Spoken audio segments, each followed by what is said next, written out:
We've all heard heart-wrenching tales of young children vanishing, making it difficult to fathom the anguish experienced by their loved ones. However, the narrative becomes even more tragic when multiple children go missing. The story I'm about to recount revolves around the mysterious disappearance of the three Klein brothers. Regrettably, even after the passage of 70 years, their whereabouts remain unknown. So what transpired on that fateful day? A park outing. On a cold Saturday, November 10, 1951, the Klein family, residing on Colfax Avenue in Minneapolis, was relatively large by today's standards. The family comprised parents Kenneth and Betty, who was also 7 months pregnant, along with their 4 sons. The boys Gordon, 9 years old, Kenneth Jr., 8 years old, David, 6 years old, and Danny, 4 years old, urged their mother persistently that afternoon to allow them a trip to Farview Park, located just 3 blocks from their home. Initially hesitant due to the brisk and windy weather, Betty eventually relented. Setting off cheerfully, the 3 younger brothers left for the park around 1:30 p.m. Gordon, the eldest, had a broken sheath to fix and informed his siblings that he would join them in approximately an hour or an hour and a half. He instructed them to wait for him beneath a large oak tree. However, upon Gordon's arrival, his brothers were inexplicably nowhere to be found. A little digression. When a case spans over 70 years, retrieving detailed information can be exceedingly challenging, if not nearly impossible. Fortunately, in this instance, my access to journalist Jack L. High's writings proved fortuitous and served as the inspiration for this article. Jack L. High exhibited meticulous dedication to his investigation of the case, even personally meeting the Klein family in 1997. His interest in the disappearance was piqued by an advertisement featured in the Sunday Star Tribune, where the parents once again sought any leads about their missing sons. Engaging in an exhaustive inquiry, Jack L. High went on to pen an entire book titled Vanishing Brothers, a family's decades-long search, showcasing the depth of his investigation into this enduring mystery. The search began. In the afternoon, Gordon, the eldest of the brothers, arrived at the park to join in the play with his younger siblings. Although he couldn't pinpoint the exact time, it seemed to be approximately 15 hours after the younger boys had left home. Upon scouring the area, Gordon found no trace of his brothers. Around 4 p.m., he returned home to inform his parents of the unsettling turn of events. Kenneth and Betty promptly contacted the authorities. Initially, the police proposed waiting 24 hours before initiating a search, but the parents insisted, prompting an immediate response. The initial efforts on the first day were limited, but by November 11, Boy Scouts and search teams with sniffer dogs joined the police in the search. In a heartfelt plea to the concerned citizens of Minneapolis, Betty Klein urged everyone to search everywhere you can. This plea resonated, leading to the gathering of several hundred volunteers who systematically combed through blocks in search of the missing children. The witness accounts presented a challenge. The park had numerous adults and even more children that day, with everyone engaged in their respective activities. Amid the hustle and bustle, no one seemed to recall the presence of the Klein brothers.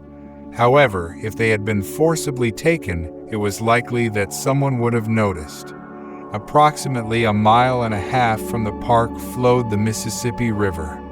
Divers thoroughly searched the river both upstream and downstream, yet found no sign of the missing children. However, a significant development later emerged at the river that would dramatically alter the course of the police investigation.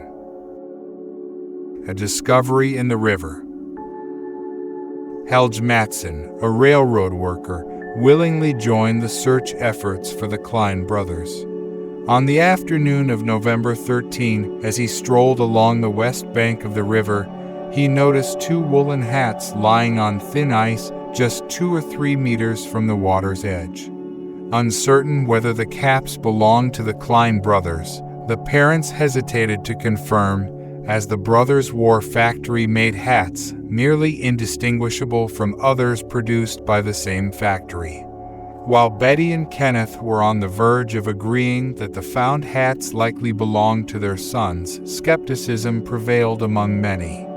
It seemed improbable that the hats had floated down the river for 3 days, only to miraculously land on the ice near the shore. A prevailing belief suggested that they had been deliberately placed there. In a perplexing turn of events, the Minneapolis police reached a decision that seemed to defy logic. Despite the skepticism surrounding the hat discovery, authorities concluded that it was an accident and declared that the boys had drowned. Shockingly, the case was closed a mere 5 days after the brothers had disappeared. Inconsistencies. His younger letters younger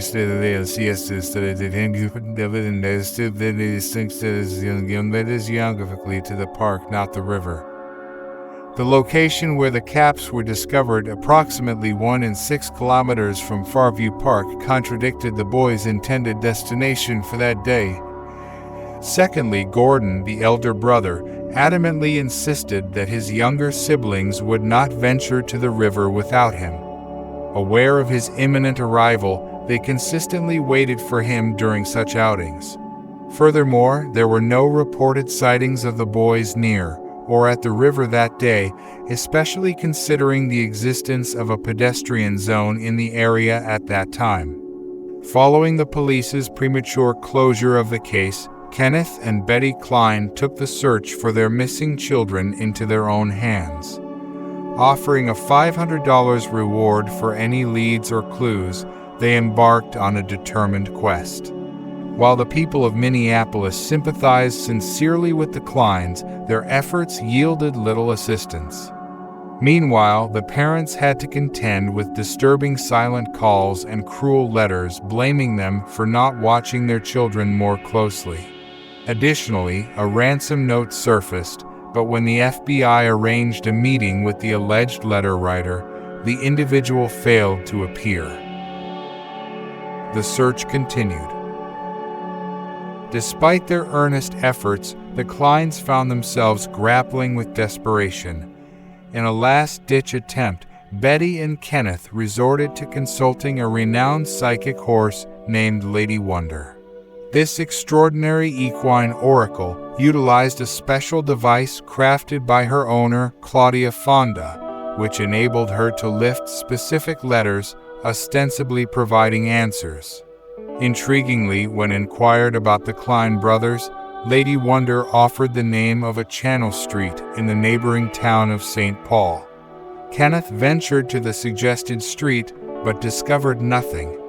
In 1990, decades later, the Kleins turned to the television show Unsolved Mysteries to bring attention to their children's case. Strangely, just before filming commenced, the appearance was abruptly canceled without explanation, a scenario that repeated itself with another television program. Persistently, Kenneth and Betty placed advertisements in newspapers over the years, seeking any information about their missing children. One of their ads conveyed a poignant plea. "We are very anxious for our 3 boys to come home. We know they are alive. The hats found in the river were just a distraction. Call and email us if you know anything." 3 years after the disappearance of their sons, the Kleins relocated to Monticello, also in Minnesota, and welcomed 4 more boys into their family. However, the longing to find their missing sons remained undiminished. Versions. With the swift closure of the case by the police, few were involved, leaving room for various theories. While the possibility of the boys drowning remains plausible, it is not the sole explanation. Richard Foss. Richard Foss, a former Fairview Park employee in 1951, was reportedly acquainted with the Klein brothers. Investigative findings by Jack L. High revealed that Foss left Minneapolis shortly after the children disappeared. In 1955, Foss faced scrutiny in connection with the murders of 3 other Chicago boys: Pete Peterson, 13 years old, John Schuessler, 13 years old, and Anton Schuessler, 11 years old. However, his involvement was never substantiated, and he eluded capture, passing away in 1962. Lloyd Paddock. Another figure of interest is Lloyd Paddock, a truck driver residing near the Kleins. Paddock exhibited peculiar behavior around the time of the boys' disappearance. According to a neighbor, he had a new concrete floor poured in his basement, initially planning to enlist a construction crew, but later opting to do it himself. Additionally, in November-December 1951, Paddock replaced the body paneling in his pickup truck. When questioned about joining the search for the boys, Paddock callously responded, "They're not worth looking for." Notably, if the boys had taken a shortcut, their route would have passed by Paddock's residence, adding a layer of suspicion to his actions. Tenant. Michael Sadovich, a private investigator hired by the Klein family, uncovered another potential suspect based on a report from a Minneapolis resident. In the summer of 1951, the resident had rented a room in the neighborhood to a creepy man in his 50s and a strange teenager. She claimed to have witnessed her tenant playing basketball with boys she didn't recognize, and this occurred around the time the Kleins went missing. While the boys' ages matched those of the missing children, their appearance did not leave a lasting impression on her. A few months after the children disappeared, the tenant hastily moved out, suggesting a sense of urgency. Despite her reservations, the woman remained silent about the man for an extended period, fearful of potential repercussions even after his departure. Abduction. Another theory unrelated to a specific individual involves black market adoption. While there is no concrete evidence linking this to the Klein brothers, such cases were not uncommon during that era. The idea is that the promise of a fun adventure could have easily enticed the 3 young boys to go out with someone unfamiliar. This scenario aligns with the beliefs of the missing Klein brothers' younger siblings. For instance, their siblings born after 1951 often envisioned that the missing children were adopted into a loving family, leading happy lives. Considerably, it is more comforting to contemplate this version than other potentially distressing scenarios. Drowned in the river. The police theory suggesting that the boys drowned in the river has faced significant criticism, particularly from a retired former Hennepin County medical examiner.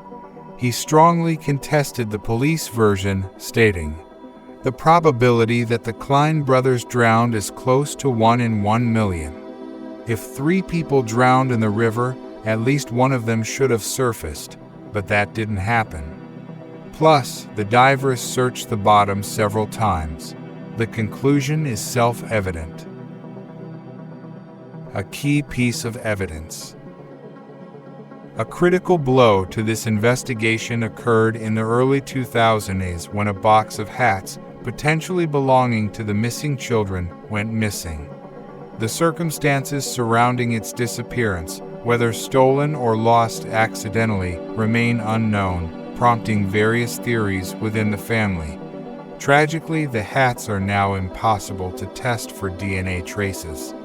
Whether accidental or orchestrated, the Klein brothers' family was on the verge of sending the evidence for DNA testing, made available to private citizens. The possibility arises that the perpetrator had been monitoring the family, leading to the theft of the hats to perpetuate the mystery and prevent the crime from being solved. Police interest. Surprisingly, in recent decades, there has been a renewed interest from law enforcement in the Klein Brothers case. In 2013, Minneapolis Sheriff's deputies Jessica Miller and Lance Sauls expressed a desire to delve into the investigation. They reached out to Jack L. High, obtaining copies of his notes on the case, and engaged in conversations with members of the Klein family. Unfortunately, the reinvestigation came to a halt and barely got off the ground. While it is positive that efforts are still being made to remember and work on the case, it's worth mentioning that members of the Klein family have contributed their DNA to missing persons reconciliation registries. However, as of 2021, there have been no matches. Epilogue. Reflecting on the case, it's challenging for me to believe that the boys drowned that day. The circumstances, such as the impending reunion with Gordon, the cold and windy weather, the proximity of the park, and the considerable distance to the river, all make it difficult to fathom their decision to venture there. The absence of sightings of the boys heading to the park or on the Farview property raises questions about whether they even made it to their intended destination.